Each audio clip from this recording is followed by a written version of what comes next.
সুখের আগে আল্লাহ বান্দার তিনটি পরীক্ষা নেন।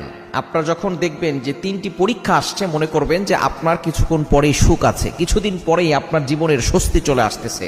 কারণ আল্লাহ পাক রব্বুল আলামিন নিজেই বলে দিয়েছেন, কোরআন খোলেন 30 নম্বর পারা 16 নম্বর পৃষ্ঠার 14 নম্বর লাইন, সূরাতুশ শারহের 6 নম্বর আয়াত আল্লাহ বলছেন, ইন্নামা আল উসরি ইউসরা, there is happiness after suffering.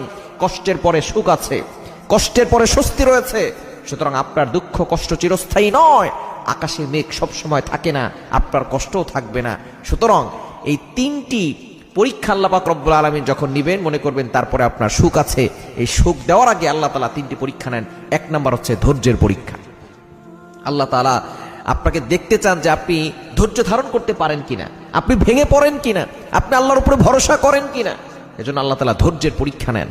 এজন্য আল্লাহ পাক রব্বুল আলামিন নিজে বলে দিয়েছেন, তোমরা ধৈর্য ধারণ করো, ইন্নাল্লাহা মাআস সাবিরিন, নিশ্চয়ই ধৈর্যশীলদের সাথে আল্লাহ আছেন। সুতরাং 1 নম্বর হচ্ছে ধৈর্যের পরীক্ষা নেন। 2 নম্বর হচ্ছে আল্লাহ পাক রব্বুল আলামিন কষ্টের পরীক্ষা নেন।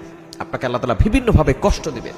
এই কষ্টে পড়লে আপনি হতাশ হয়ে যাবেন না। আল্লাহ তাআলা দেখতে চান যে বান্দা কষ্টে পড়লে আমি আল্লাহকে ভুলে যায় কিনা, আমি আল্লাহকে স্মরণ করে কিনা। এজন্য কষ্টে পড়লে আপনি যখন বিপদে পড়বেন তখন আপনি ভুলে যাবেন না আল্লাহকে, আপনি আল্লাহর কথা স্মরণ করবেন বেশি বেশি।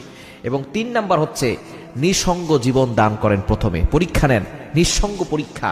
কেউ আপনার পাশে থাকবে না, সকলের দরজা বন্ধ হয়ে যাবে। তখন আল্লাহ তাআলা বুঝতে চান যে বান্দা আমি আল্লাহর দরজার দিকে তাকায় কিনা। কারণ দুনিয়ার সকল দরজা বন্ধ হয়ে গেলেও আল্লাহর দরজা কখনো বন্ধ হয় না। নিঃসঙ্গ আপনার আশেপাশে দেখবেন কেউ নাই, আপনার মা নাই, আপনার বাবা নাই, আপনার ভাই বোন আত্মীয় স্বজন সকলে আপনার থেকে দূরে সরে গেছে।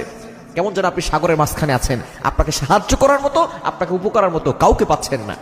এই নিঃসঙ্গতা আপনাকে আল্লাহ তাআলা পরীক্ষা করার জন্য দেখছেন যে আপনি আল্লাহর উপরে ধৈর্য ধারণ করতে পারছেন কিনা, আল্লাহর উপরে ভরসা রাখতে পারছেন কিনা। এই 3টি পরীক্ষা আল্লাহ তাআলা সুখের আগে দেন, পরীক্ষা নেন, এরপর আল্লাহ তাআলা সুখের ব্যবস্থা করেন।